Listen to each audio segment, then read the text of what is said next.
आप सुन रहे हैं जगत गुरु तत्वदर्शी संत रामपाल जी महाराज द्वारा लिखित पुस्तक जीने की राह का पेज नंबर 251।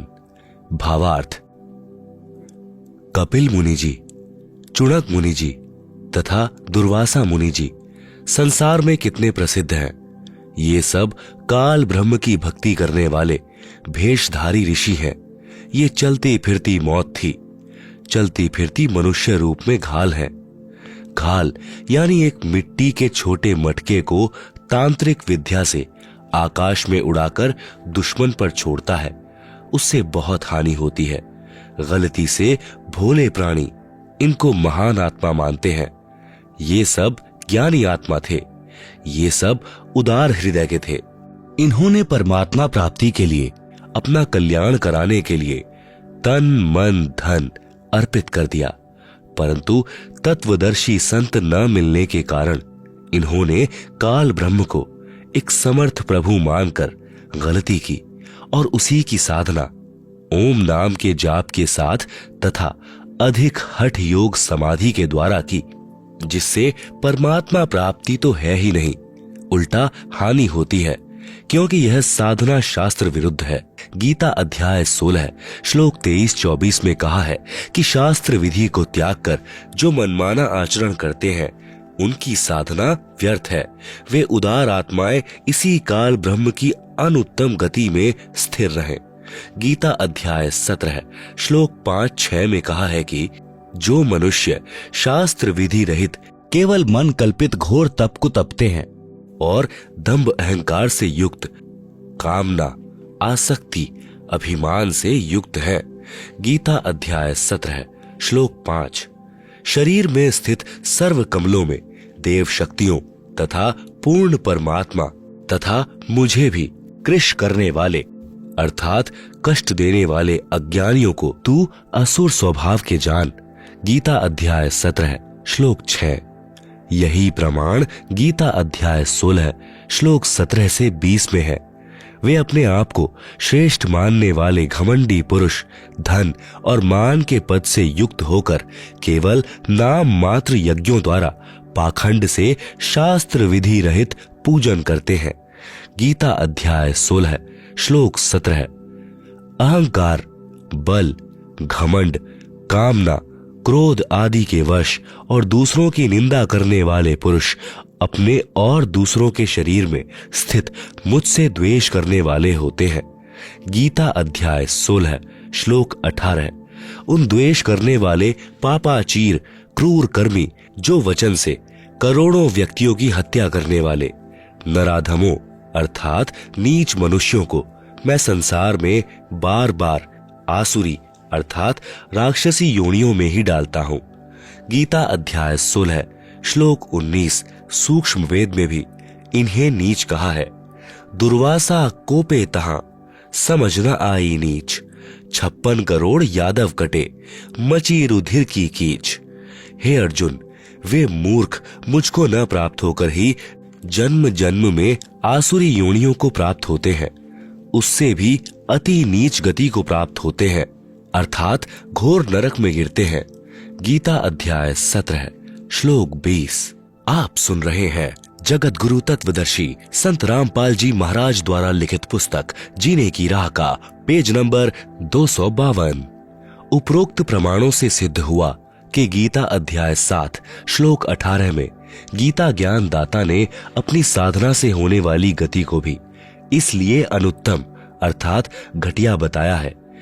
कहा है कि गीता अध्याय 7 श्लोक 18 गीता ज्ञान दाता ने कहा है कि जो चौथी प्रकार के ज्ञानी साधक हैं वे सभी हैं तो उदार, क्योंकि परमात्मा प्राप्ति के लिए अपने शरीर के नष्ट होने की भी परवाह नहीं की और हजारों वर्ष भूखे प्यासे साधनारत रहे, परंतु तत्वदर्शी संत न मिलने के कारण वे सभी मेरी अनुत्तम अर्थात घटिया गति अर्थात ब्रह्म साधना से होने वाले मोक्ष जो ऊपर ऋषियों को हुआ उसमें स्थित रहे अर्थात जन्म मरण 84 लाख योनियों के चक्कर वाली गति में रह गए। गीता अध्याय 7 श्लोक 18। निष्कर्ष, चुणक ऋषि, दुर्वासा ऋषि तथा कपिल ऋषि ने जो ओम नाम का जाप किया, उसकी भक्ति के फल स्वरूप ये कुछ समय ब्रह्मलोक में जाएंगे। वहां भक्ति समाप्त करके फिर पृथ्वी पर राजा बनेंगे, क्योंकि सूक्ष्म वेद में लिखा है, तप से राज मधमानम, जन्म तीसरे शुकर स्वानम। फिर कुत्ता गधा बनेंगे, फिर नरक जाएंगे। जब कुत्ते बनेंगे तब इनके सिर में कीड़े पड़ेंगे।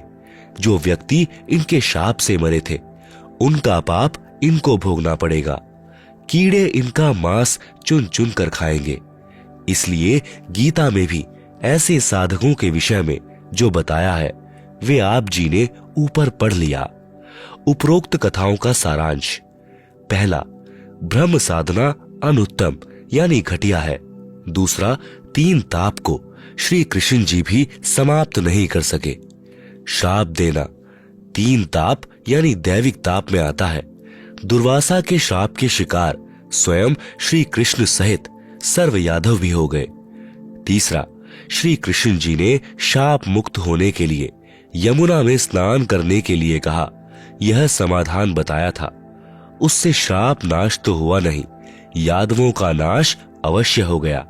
विचार करें, जो अन्य संत या ब्राह्मण जो ऐसे स्नान या तीर्थ करने से संकट मुक्त करने की राय देते हैं, वे कितनी कारगर हैं, अर्थात व्यर्थ हैं।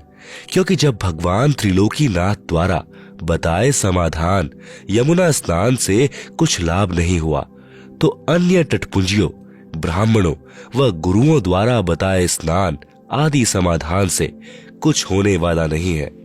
चौथा, पहले श्री कृष्ण जी ने दुर्वासा के श्राप से बचाव का तरीका बताया था। उस कढ़ाई को घिसाकर चूर्ण बनाकर प्रभास क्षेत्र में यमुना नदी में डाल दो। न रहेगा बांस, न बजेगी बांसुरी। बांस भी रह गया, 56 करोड़ यादवों की बांसुरी भी बच गई। सज्जनों, वर्तमान में बुद्धिमान मानव है, शिक्षित है। मेरे द्वारा यानी संत रामपाल दास द्वारा बताए ज्ञान को शास्त्रों से मिलाओ, फिर भक्ति करके देखो क्या कमाल होता है। आप सुन रहे हैं जगत गुरु तत्वदर्शी संत रामपाल जी महाराज द्वारा लिखित पुस्तक जीने की राह का पेज नंबर 253। प्रसंग आगे चलाते हैं। पहला, तीनों गुणों रजगुण ब्रह्मा जी, सतगुण विष्णु जी तथा तम गुण शिव जी की भक्ति करना व्यर्थ सिद्ध हुआ। दूसरा, गीता ज्ञान दाता ब्रह्म की भक्ति स्वयं गीता ज्ञान दाता ने गीता अध्याय 7 श्लोक 18 में अनुत्तम बताई है। उसने गीता अध्याय 18 श्लोक 62 में उस परमेश्वर अर्थात परम अक्षर ब्रह्म की शरण में जाने को कहा है। यह भी कहा है कि उस परमेश्वर की कृपा से ही तू परम शांति तथा सनातन परम धाम को प्राप्त होगा। तीसरा, गीता अध्याय 15 श्लोक 1 से 4 में संसार रूपी वृक्ष का वर्णन है तथा तत्वदर्शी संत की पहचान भी बताई है। संसार रूपी वृक्ष के सब हिस्से, जड़ें यानी मूल कौन परमेश्वर है, तना कौन प्रभु है, डार कौन प्रभु है, शाखाएं कौन कौन देवता है, पात रूप संसार बताया है। इसी अध्याय 15 श्लोक 16 में स्पष्ट किया है कि पहला, शर पुरुष यानी यह 21 ब्रह्मांड का प्रभु है। इसे ब्रह्म, काल ब्रह्म, ज्योति निरंजन भी कहा जाता है। यह नाशवान है, हम इसके लोक में रह रहे हैं। हमें इसके लोक से मुक्त होना है तथा अपने परमात्मा कबीर जी के पास सत्यलोक में जाना है। दूसरा, अक्षर पुरुष, यह 7 संख ब्रह्मांडों का प्रभु है। यह भी नाशवान है। हमने इसके 7 संख ब्रह्मांडों के क्षेत्र से होकर सत्यलोक जाना है, इसलिए इसका टोल टैक्स देना है। बस इससे हमारा इतना ही काम है। गीता अध्याय 15 श्लोक 17 में कहा है कि उत्तमः पुरुषः तु अन्यः परमात्मा इति उदाहृतः यह लोकत्रयम् आविश्य विभर्ति अव्ययः ईश्वरः। सरलार्थ, गीता अध्याय 15 श्लोक 16 में कहे 2 पुरुष, एक शर पुरुष, दूसरा अक्षर पुरुष है। इन दोनों से अन्य है उत्तम पुरुष अर्थात पुरुषोत्तम। उसी को परमात्मा कहते हैं जो तीनों लोकों में प्रवेश करके सबका धारण पोषण करता है। वह वास्तव में अविनाशी परमेश्वर है।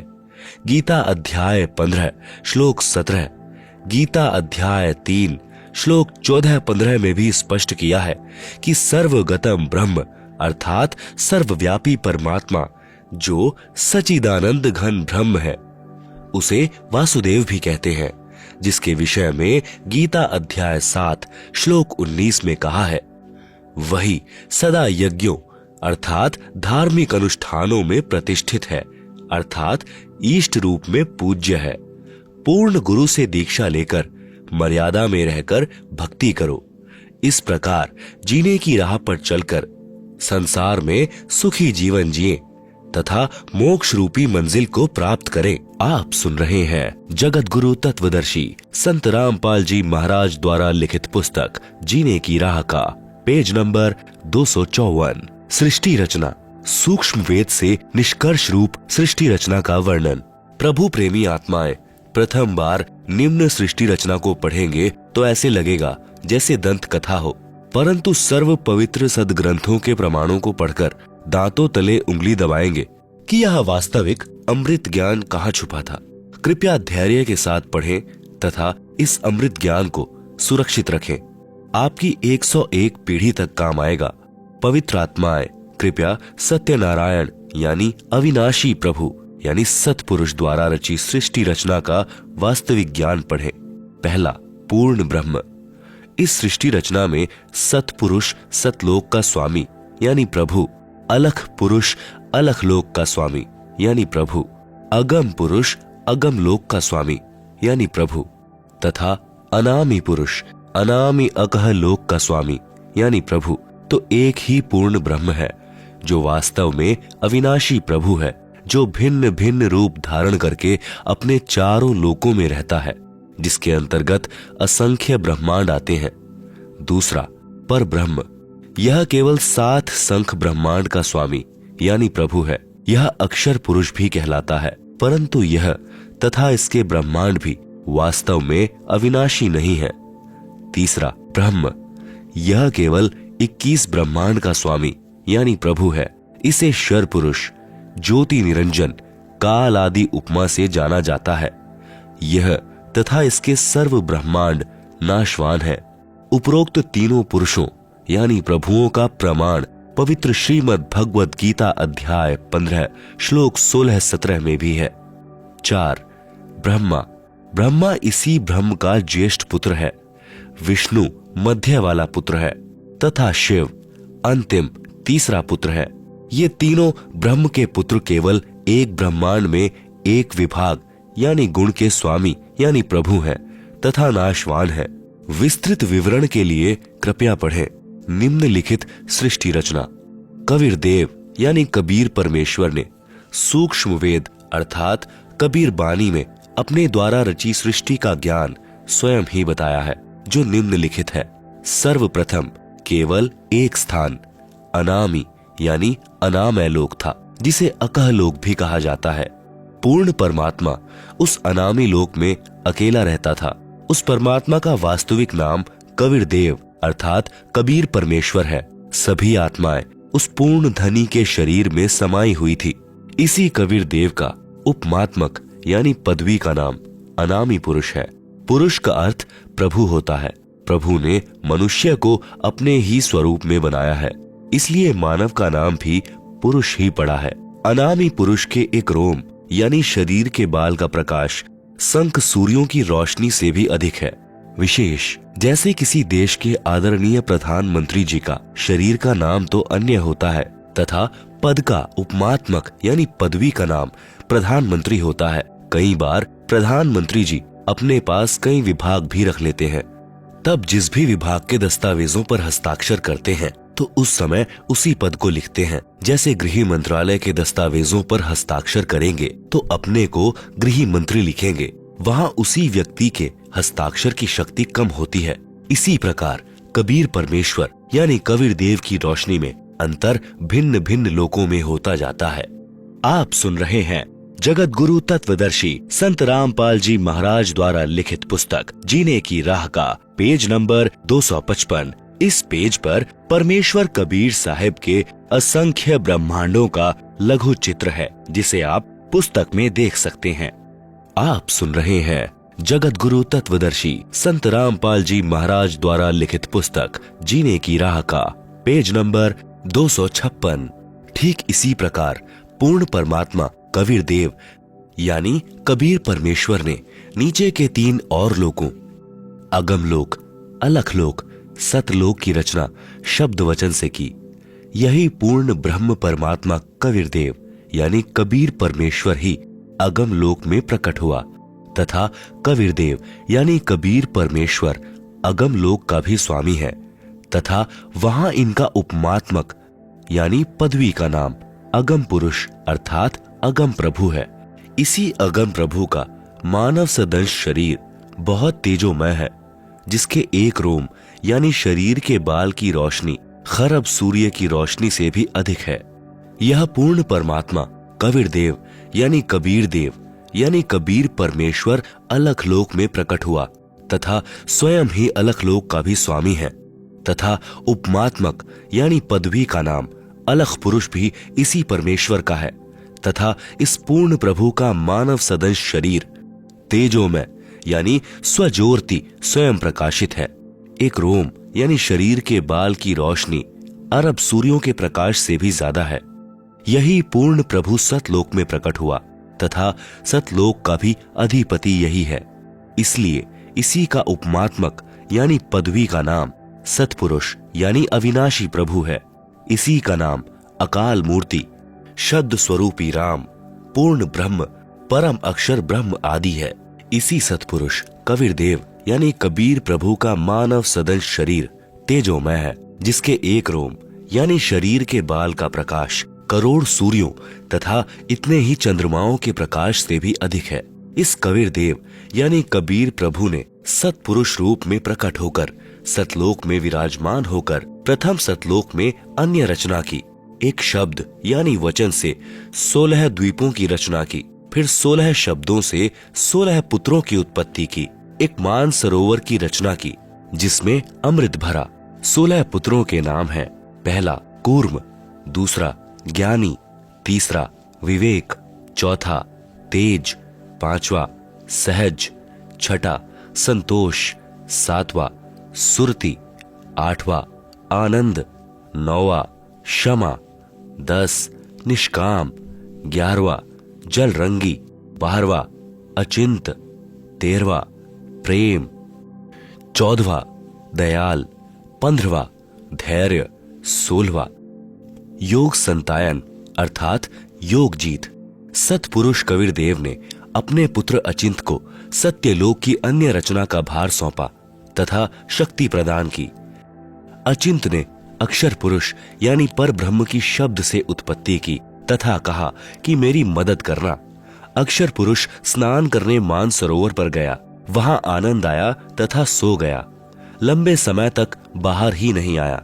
तब अचिंत की प्रार्थना पर अक्षर पुरुष को नींद से जगाने के लिए कबीर देव यानी कबीर परमेश्वर ने उसी मान सरोवर से कुछ अमृत जल लेकर एक अंडा बनाया तथा उस अंडे में एक आत्मा प्रवेश की तथा अंडे को मान सरोवर के अमृत जल में छोड़ा। अंडे की गड़गड़ाहट से अक्षर पुरुष की निद्रा भंग हुई। उसने अंडे को क्रोध से देखा, जिस कारण से अंडे के 2 भाग हो गए। उसमें से ज्योति निरंजन यानी शर पुरुष निकला, जो आगे चलकर काल कहलाया। इसका वास्तविक नाम कैल है।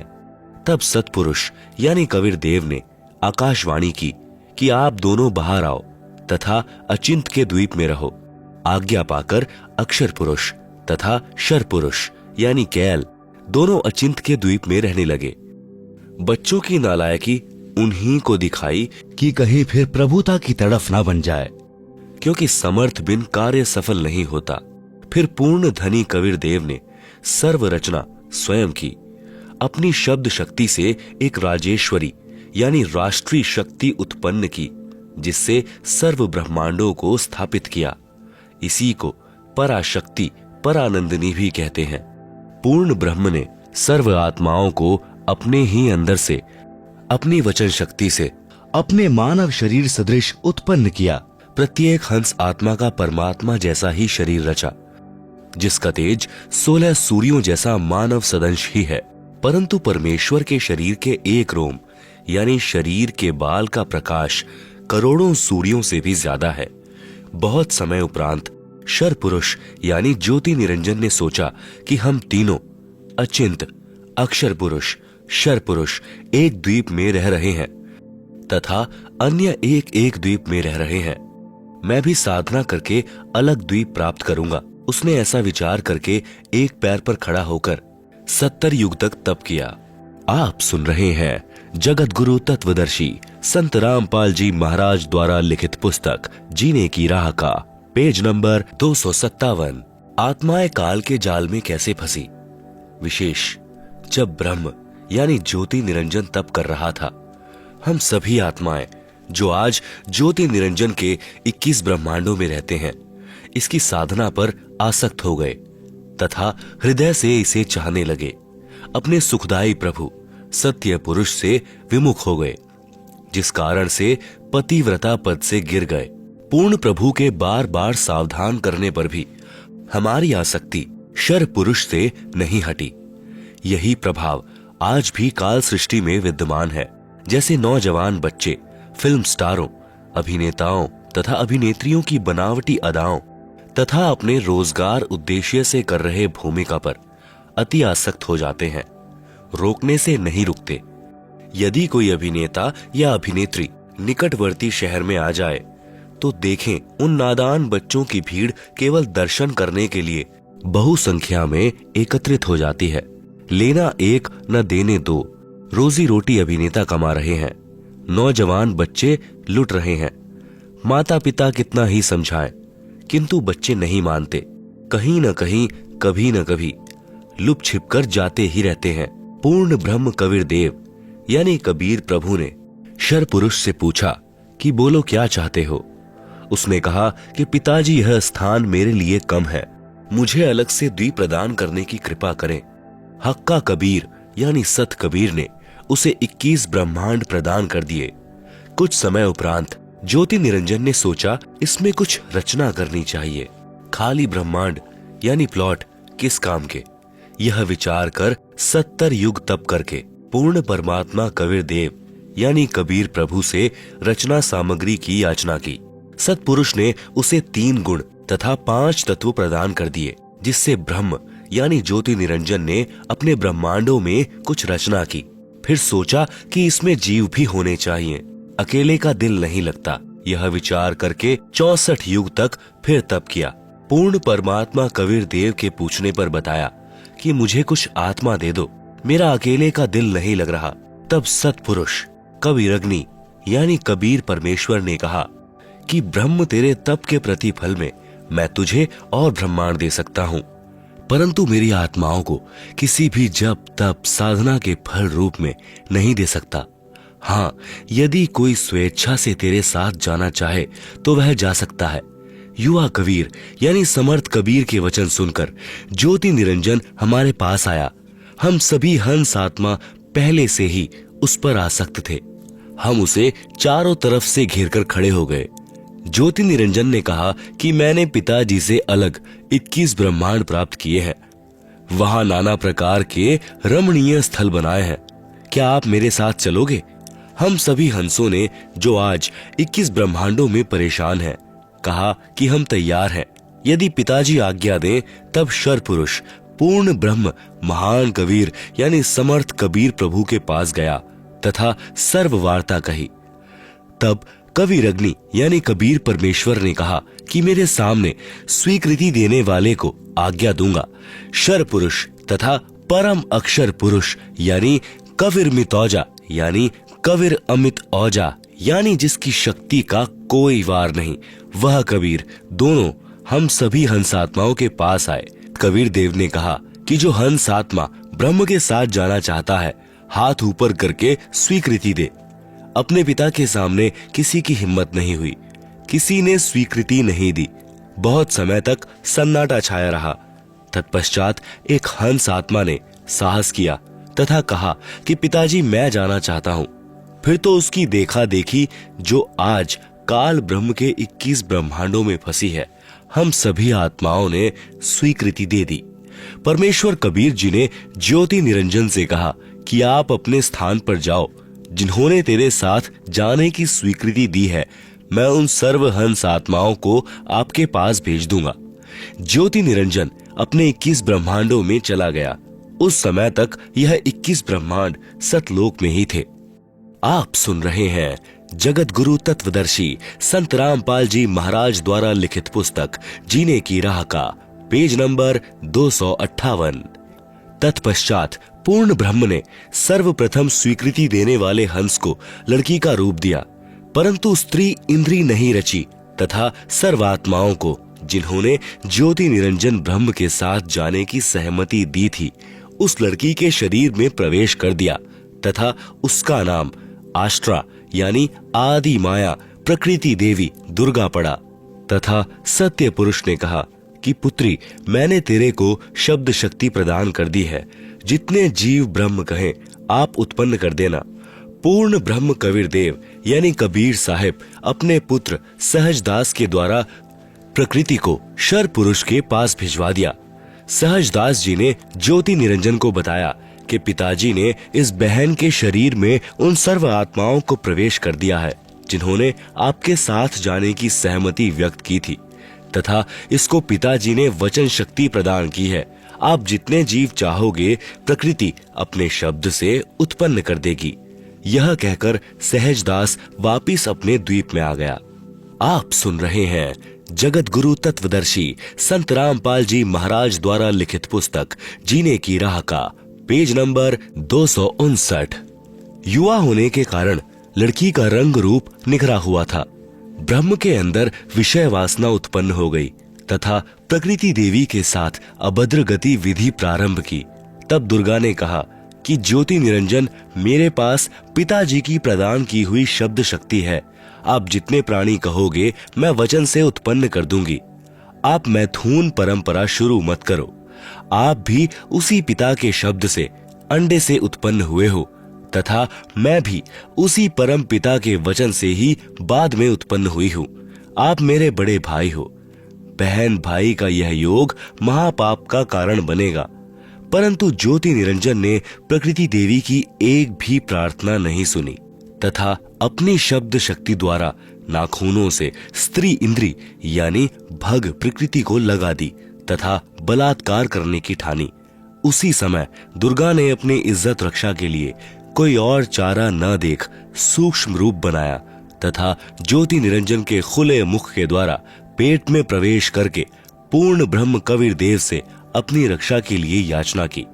उसी समय कबीर देव यानी कबीर देव अपने पुत्र योग संतायन अर्थात जोग जीत का रूप बनाकर वहां प्रकट हुए तथा कन्या को ब्रह्म के उदर से बाहर निकाला तथा कहा कि ज्योति निरंजन, आज से तेरा नाम काल होगा।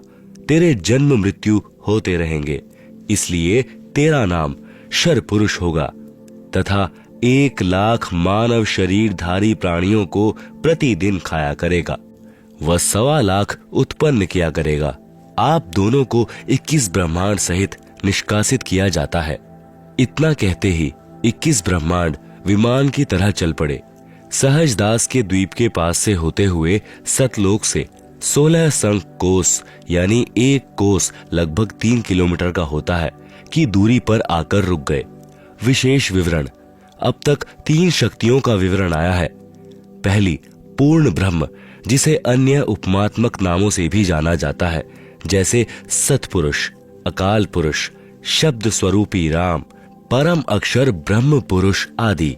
यह पूर्ण ब्रह्म असंख्य ब्रह्मांडों का स्वामी है तथा वास्तव में अविनाशी है। दूसरी, पर ब्रह्म, जिसे अक्षर पुरुष भी कहा जाता है, यह वास्तव में अविनाशी नहीं है। यह 7 शंख ब्रह्मांडों का स्वामी है। तीसरी, ब्रह्म, जिसे ज्योति निरंजन, काल, कैल, शर पुरुष तथा धर्मराय आदि नामों से जाना जाता है, जो केवल 21 ब्रह्मांड का स्वामी है। अब आगे इसी ब्रह्म यानी काल की सृष्टि के एक ब्रह्मांड का परिचय दिया जाएगा, जिसमें 3 और नाम आपके पढ़ने में आएंगे, ब्रह्मा, विष्णु तथा शिव। ब्रह्म तथा ब्रह्मा में भेद। एक ब्रह्मांड में बने सर्वोपरि स्थान पर ब्रह्म यानी शर पुरुष स्वयं 3 गुप्त स्थानों की रचना करके ब्रह्मा, विष्णु तथा शिव रूप में रहता है तथा अपनी पत्नी प्रकृति दुर्गा के सहयोग से तीनों पुत्रों की उत्पत्ति करता है।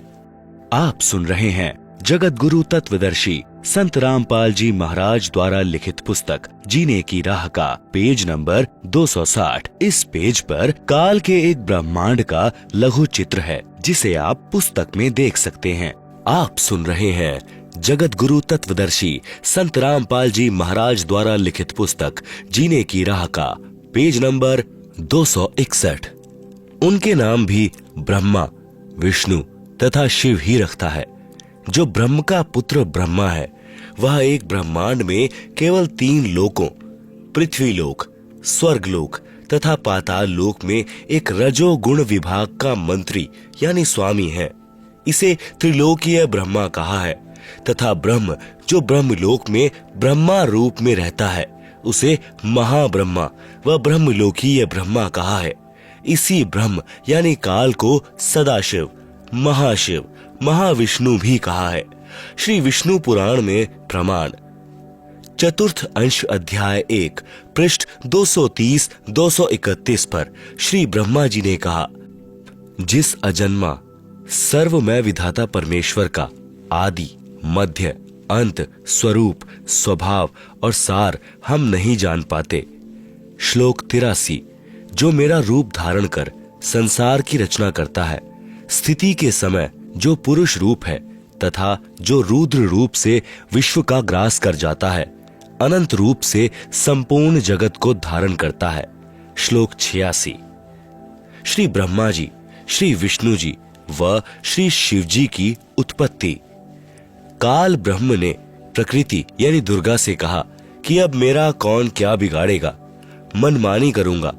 प्रकृति ने फिर प्रार्थना की कि आप कुछ शर्म करो, प्रथम तो आप मेरे बड़े भाई हो, क्योंकि उसी पूर्ण परमात्मा यानी कबीर देव की वचन शक्ति से आपकी ब्रह्म की अंडे से उत्पत्ति हुई तथा बाद में मेरी उत्पत्ति उसी परमेश्वर के वचन से हुई है। दूसरे, मैं आपके पेट से बाहर निकली हूँ, मैं आपकी बेटी हुई तथा आप मेरे पिता हुए। इन पवित्र नातों में बिगाड़ करना महापाप होगा। मेरे पास पिता की प्रदान की हुई शब्द शक्ति है। जितने प्राणी आप कहोगे मैं वचन से उत्पन्न कर दूंगी। ज्योति निरंजन ने दुर्गा की एक भी विनय नहीं सुनी तथा कहा कि मुझे जो सजा मिलनी थी मिल गई, मुझे सतलोक से निष्कासित कर दिया, अब मनमानी करूंगा।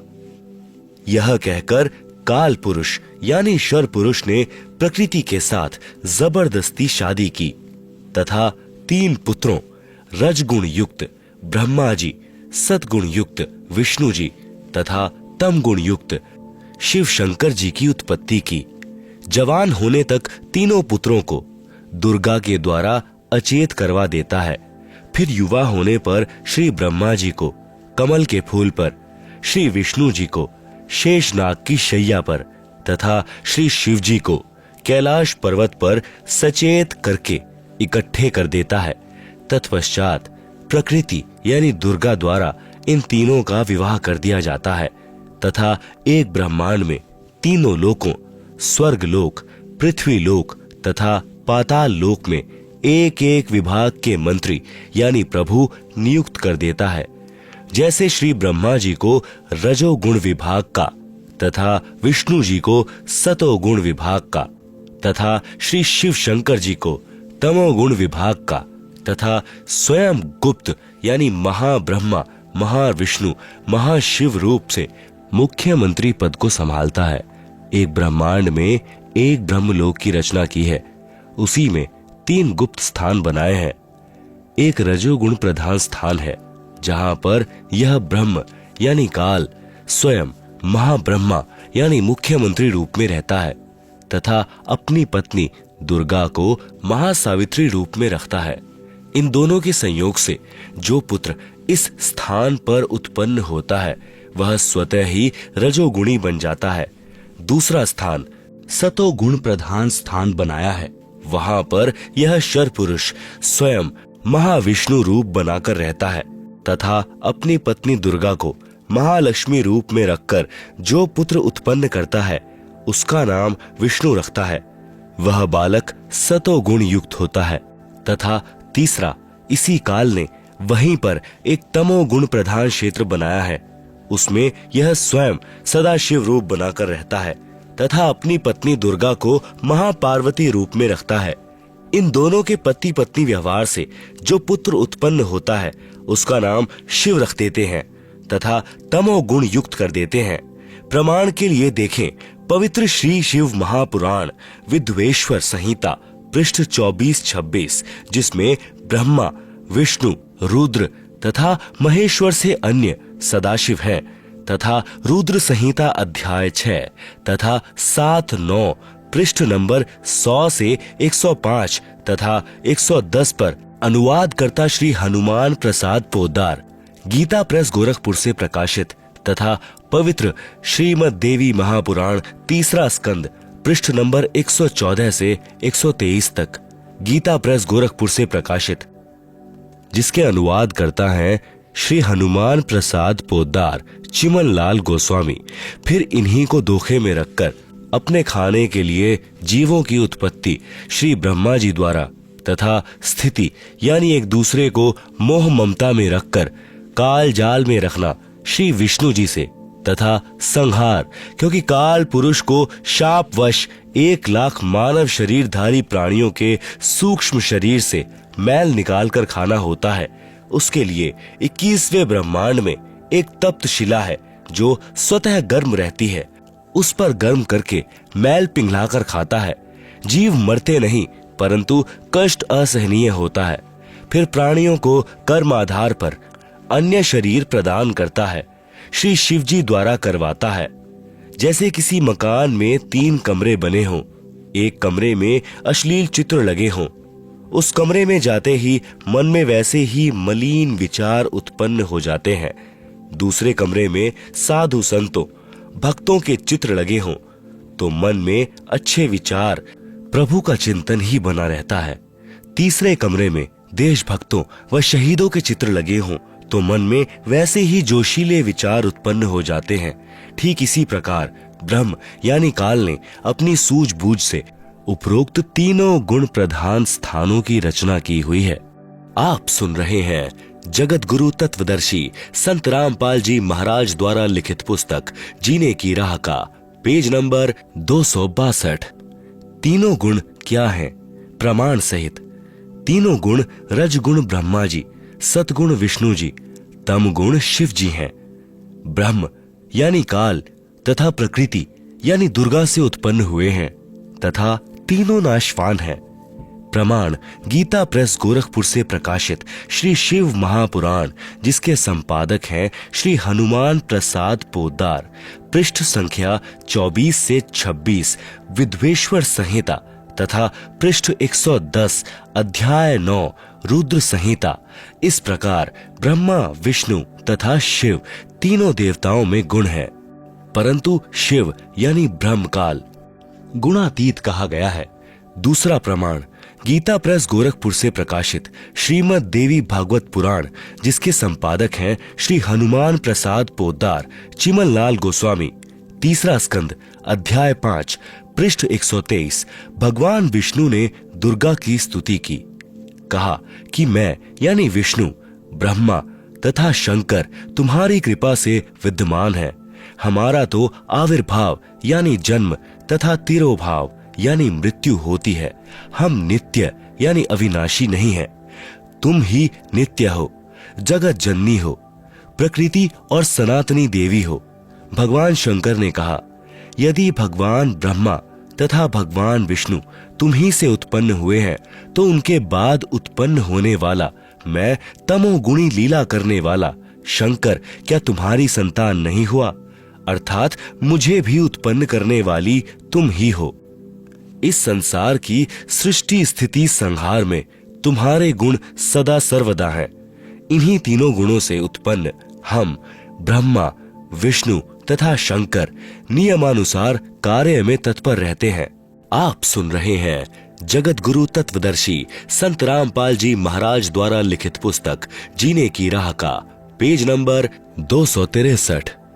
उपरोक्त यह विवरण केवल हिंदी में अनुवादित श्री देवी महापुराण से है, जिसमें कुछ तथ्यों को छुपाया गया है।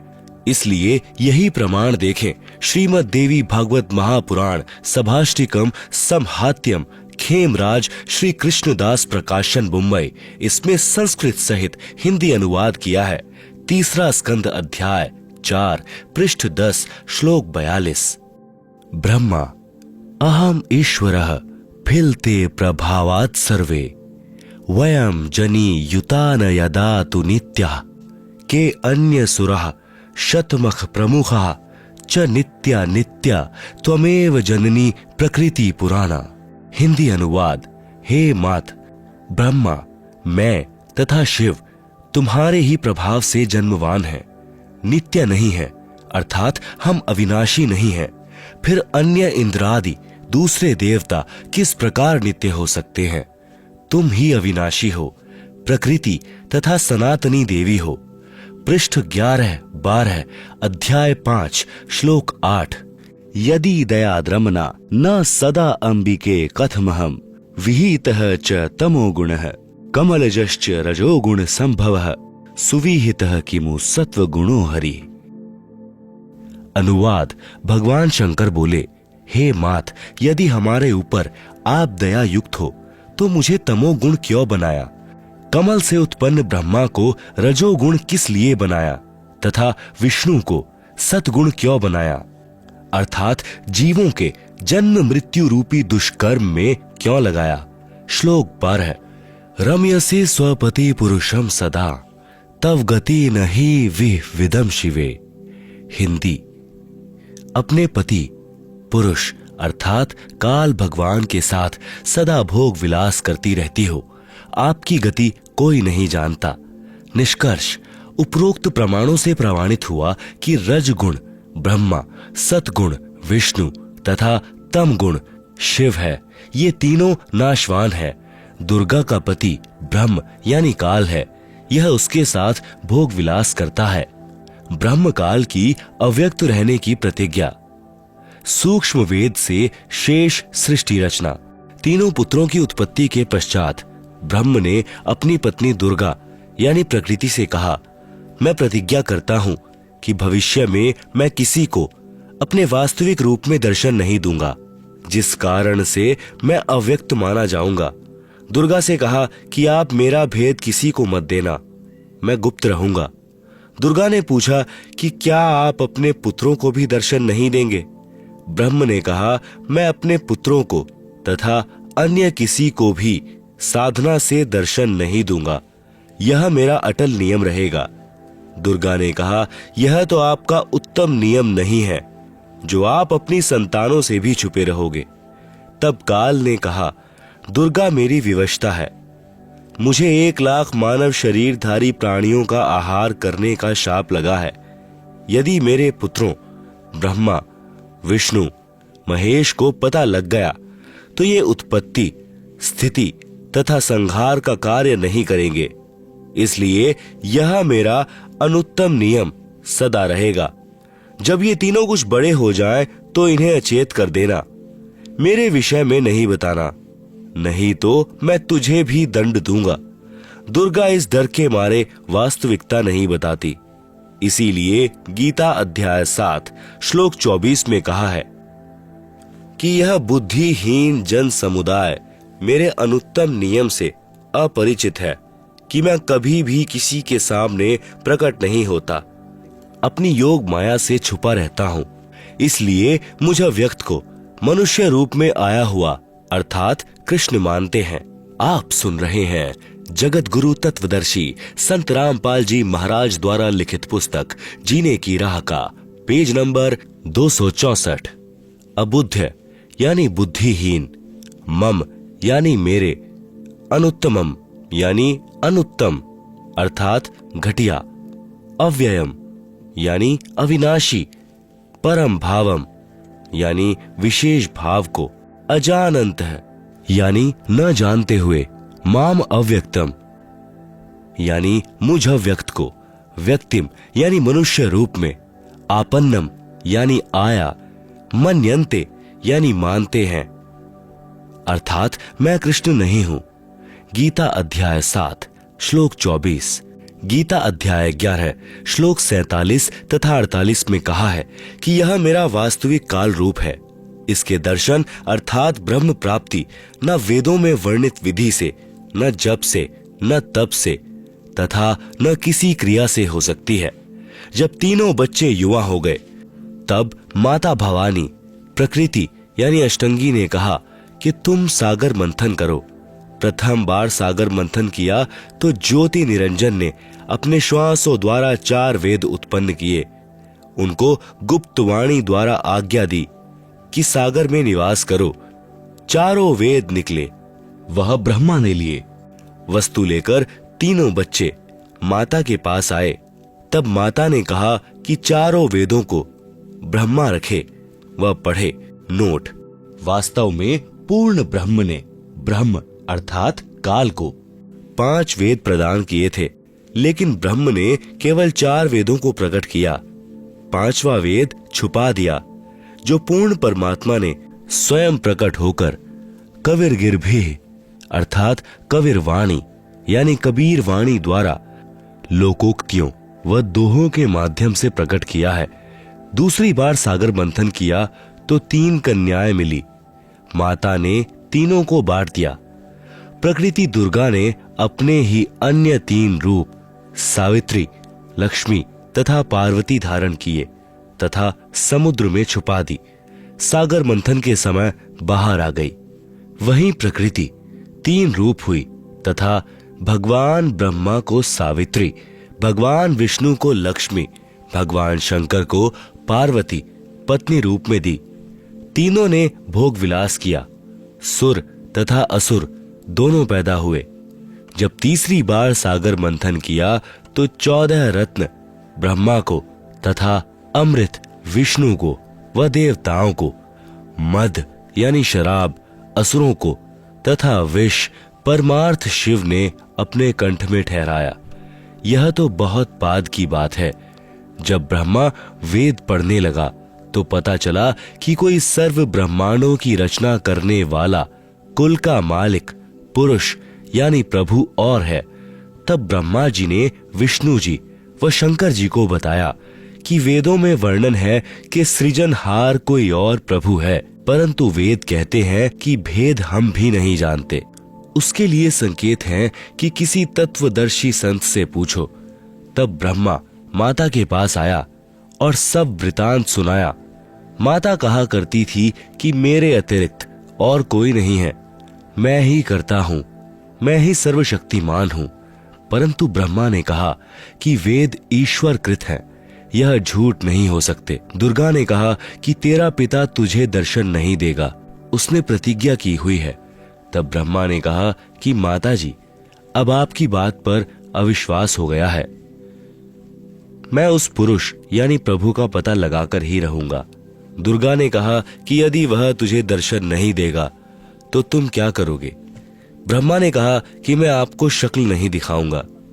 दूसरी तरफ ज्योति निरंजन ने कसम खाई है कि मैं अव्यक्त रहूंगा, किसी को दर्शन नहीं दूंगा, अर्थात 21 ब्रह्मांड में कभी भी अपने वास्तविक काल रूप में आकार में नहीं आऊंगा। गीता अध्याय 7 श्लोक नंबर 24। अव्यक्तम व्यक्तिम आपन्नम मन्यन्ते माम अबुद्धः परम भावम अजानन्तः मम अव्ययम अनुत्तमम। अनुवाद: अबुद्ध यानी बुद्धिहीन लोग, मम यानी मेरे, अनुत्तम यानी अश्रेष्ठ, अव्ययम यानी अटल, परम यानी परम, भावम यानी भाव को, अजानन्तः यानी न जानते हुए, अव्यक्तम यानी अदृश्यमान, माम यानी मुझ काल को, व्यक्तित्व यानी नर रूप आकार में कृष्ण, आपन्नम यानी प्राप्त हुआ, मन्यन्ते यानी मानते हैं। गीता अध्याय नंबर 7 का श्लोक नंबर 25। न अहम प्रकाशः सर्वस्य योग माया समावन्तः मूढ़ अयम न अभिजानाति लोकः माम अजम अव्ययम।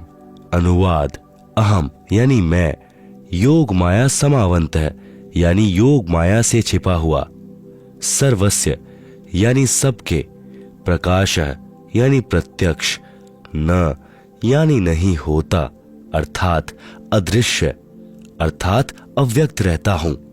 इसलिए अजम यानी जन्म न लेने वाले, अव्ययम यानी अविनाशी अटल भाव को, अयम यानी यह, मूढ़ है यानी अज्ञानी, लोक है यानी जन समुदाय संसार, माम यानी मुझे, न यानी नहीं, अभिजानाति जानता अर्थात मुझको कृष्ण समझता है। क्योंकि ब्रह्म अपनी शब्द शक्ति से अपने नाना रूप बना लेता है। यह दुर्गा का पति है, इसलिए इस मंत्र में कह रहा है कि मैं कृष्ण आदि की तरह दुर्गा से जन्म नहीं लेता। आप सुन रहे हैं जगत गुरु तत्वदर्शी संत रामपाल जी महाराज द्वारा लिखित पुस्तक जीने की राह का पेज नंबर 265, ब्रह्मा का अपने पिता यानी काल ब्रह्म की प्राप्ति के लिए प्रयत्न। तब दुर्गा ने ब्रह्मा जी से कहा कि अलख निरंजन तुम्हारा पिता है, परंतु वह तुम्हें दर्शन नहीं देगा। ब्रह्मा ने कहा कि मैं दर्शन करके ही लौटूंगा।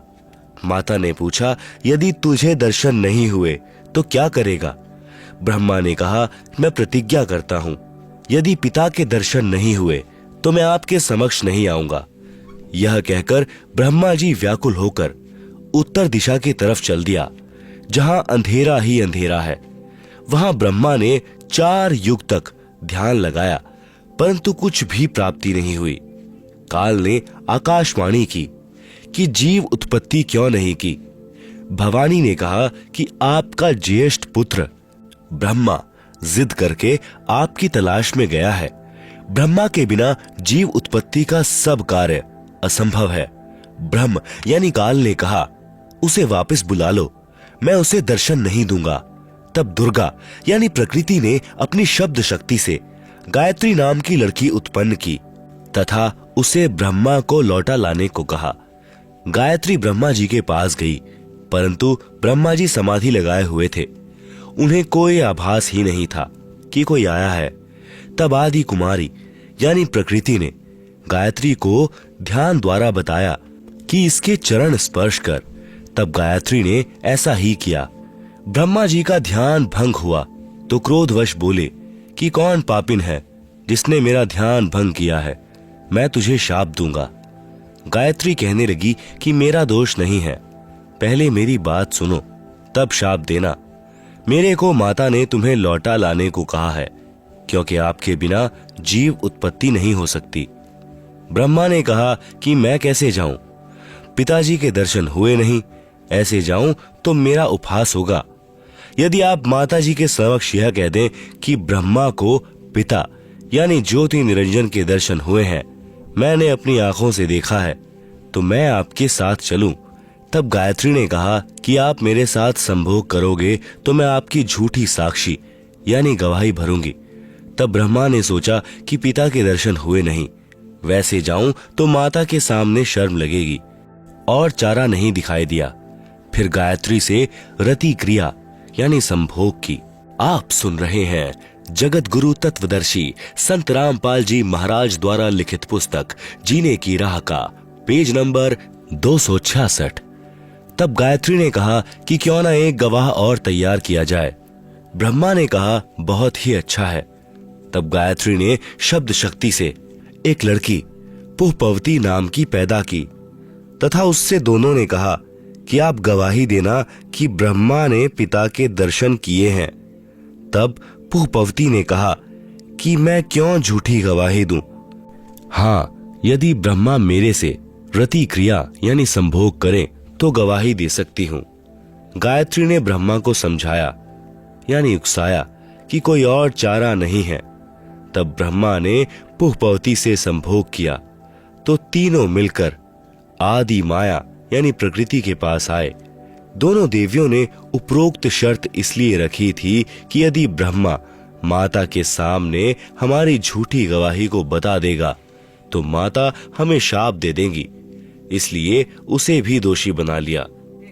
यहाँ महाराज गरीब दास जी कहते हैं कि दास गरीब यह चूक धुरों धूर, माता दुर्गा द्वारा ब्रह्मा को शाप देना। तब माता ने ब्रह्मा से पूछा, क्या तुझे तेरे पिता के दर्शन हुए? ब्रह्मा ने कहा, हाँ मुझे पिता के दर्शन हुए हैं। दुर्गा ने कहा, साक्षी बता। तब ब्रह्मा ने कहा, इन दोनों के समक्ष साक्षात्कार हुआ है। देवी ने उन दोनों लड़कियों से पूछा, क्या तुम्हारे सामने ब्रह्मा का साक्षात्कार हुआ है? तब दोनों ने कहा कि हाँ, हमने अपनी आंखों से देखा है। फिर भवानी यानी प्रकृति को संशय हुआ कि मुझे तो ब्रह्म ने कहा था कि मैं किसी को दर्शन नहीं दूंगा, परंतु ये कहते हैं कि दर्शन हुए हैं। तब अष्टंगी ने ध्यान लगाया और काल ज्योति निरंजन से पूछा कि यह क्या कहानी है। ज्योति निरंजन जी ने कहा कि ये तीनों झूठ बोल रहे हैं। तब माता ने कहा, तुम झूठ बोल रहे हो, आकाशवाणी हुई है कि इन्हें कोई दर्शन नहीं हुए। यह बात सुनकर ब्रह्मा ने कहा कि माता जी, मैं सौगंध खाकर पिता की तलाश करने गया था, परंतु पिता यानी ब्रह्म के दर्शन नहीं हुए। आपके पास आने में शर्म लग रही थी, इसलिए हमने झूठ बोल दिया। तब माता दुर्गा ने कहा कि अब मैं तुम्हें शाप देती हूँ। आप सुन रहे हैं जगत गुरु तत्वदर्शी संत रामपाल जी महाराज द्वारा लिखित पुस्तक जीने की राह का पेज नंबर 267। ब्रह्मा को शाप। तेरी पूजा जग में नहीं होगी, आगे तेरे वंशज होंगे, वे बहुत पाखंड करेंगे, झूठी बात बनाकर जग को ठगेंगे। ऊपर से तो कर्मकांड करते दिखाई देंगे, अंदर से विकार करेंगे, कथा पुराणों को पढ़कर सुनाया करेंगे। स्वयं को ज्ञान नहीं होगा कि सदग्रंथों में वास्तविकता क्या है, फिर भी मानवश तथा धन प्राप्ति के लिए गुरु बनकर अनुयायियों को लोक वेद यानी शास्त्र विरुद्ध दंत कथा सुनाया करेंगे। देवी देवों की पूजा करके तथा करवा के दूसरों की निंदा करके कष्ट पर कष्ट उठाएंगे। जो उनके अनुयायी होंगे उनको परमार्थ नहीं बताएंगे, दक्षिणा के लिए जगत को गुमराह करते रहेंगे, अपने आप को सबसे श्रेष्ठ मानेंगे, दूसरों को नीचा समझेंगे। जब माता के मुख से यह सुना तो ब्रह्मा मूर्छित होकर जमीन पर गिर गया। बहुत समय उपरांत होश में आया। गायत्री को शाप। तेरे कई सांड पति होंगे, तू मृतलोक में गाय बनेगी। पुहपवती को श्राप। तेरी जगह गंदगी में होगी, तेरे फूलों को कोई पूजा में नहीं लाएगा। इस झूठी गवाही के कारण तुझे यह नरक भोगना होगा। तेरा नाम केवड़ा केतकी होगा। हरियाणा में कुसोंधी कहते हैं। यह गंदगी कुर्डियों वाली जगह पर होती है। इस प्रकार तीनों को शाप देकर माता भवानी बहुत पछताई। इस प्रकार पहले तो जीव बिना सोचे मन यानी काल निरंजन के प्रभाव से गलत कार्य कर देता है, परंतु जब आत्मा यानी सत्पुरुष अंश के प्रभाव से उसे ज्ञान होता है तो पीछे पछताना पड़ता है। जिस प्रकार माता पिता अपने बच्चों को छोटी सी गलती के कारण ताड़ते हैं क्रोधवश होकर, परंतु बाद में बहुत पछताते हैं, यही प्रक्रिया मन यानी काल निरंजन के प्रभाव से सर्व जीवों में क्रियावान हो रही है। हाँ, यहाँ एक बात विशेष है कि निरंजन यानी काल ब्रह्म ने भी अपना कानून बना रखा है कि यदि कोई जीव किसी दुर्बल जीव को सताएगा तो उसे उसका बदला देना पड़ेगा। जब आदि भवानी यानी प्रकृति अष्टंगी ने ब्रह्मा, गायत्री व पुहपवती को श्राप दिया तो अलख निरंजन यानी ब्रह्मकाल ने कहा कि हे भवानी, प्रकृति यानी अष्टंगी, यह आपने अच्छा नहीं किया। अब मैं निरंजन आपको श्राप देता हूं कि द्वापर युग में तेरे भी 5 पति होंगे। द्रौपदी ही आदि माया का अवतार हुई है। जब यह आकाशवाणी सुनी तो आदि माया ने कहा कि हे ज्योति निरंजन, यानी काल, मैं तेरे वश में पड़ी हूं, जो चाहे सो कर ले। सृष्टि रचना में दुर्गा जी के अन्य नामों का बार बार लिखने का उद्देश्य है कि पुराणों, गीता तथा वेदों में प्रमाण देखते समय भ्रम उत्पन्न नहीं होगा। जैसे गीता अध्याय 14 श्लोक 3-4 में काल ब्रह्म ने कहा है कि प्रकृति तो गर्भ धारण करने वाली सब जीवों की माता है, मैं उसके गर्भ में बीज स्थापित करने वाला पिता हूं। गीता अध्याय 4 श्लोक 4 में कहा है कि प्रकृति से उत्पन्न तीनों गुण जीवात्मा को कर्मों के बंधन में बांधते हैं। लेख समाप्त। आप सुन रहे हैं जगत गुरु तत्वदर्शी संत रामपाल जी महाराज द्वारा लिखित पुस्तक जीने की राह का पेज नंबर 268।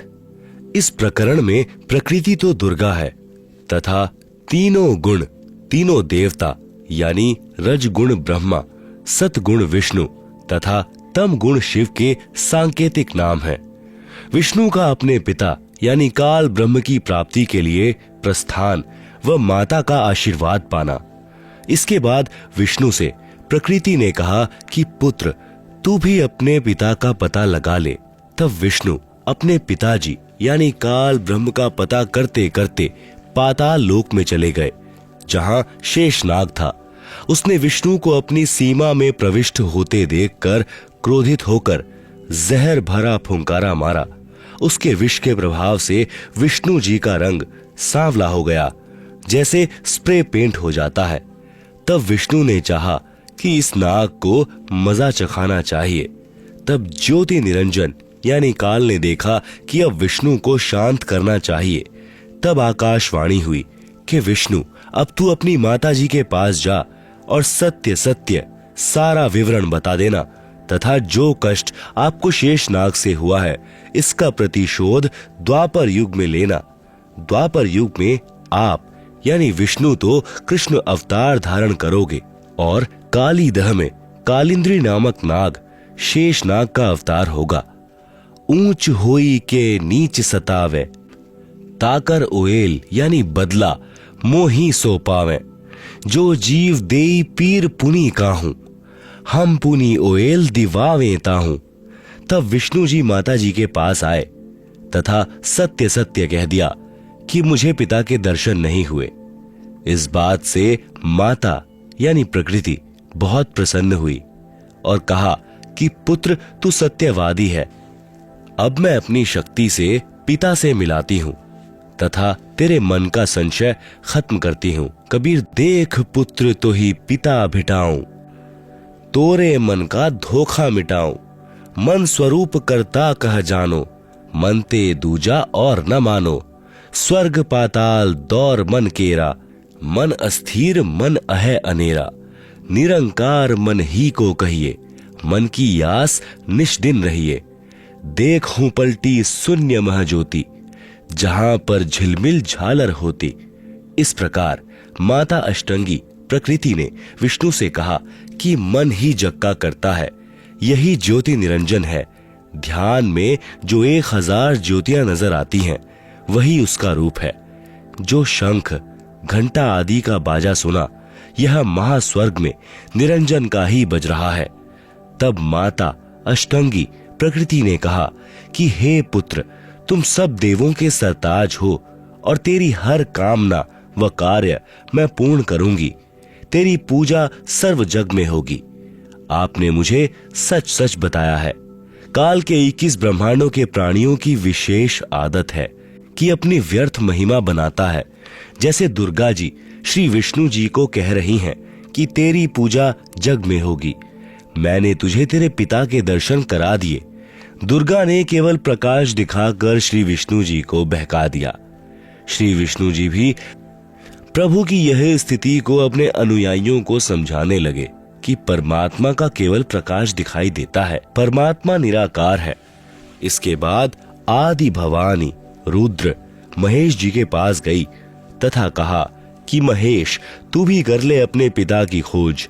तेरे दोनों भाइयों को तो तुम्हारे पिता के दर्शन नहीं हुए।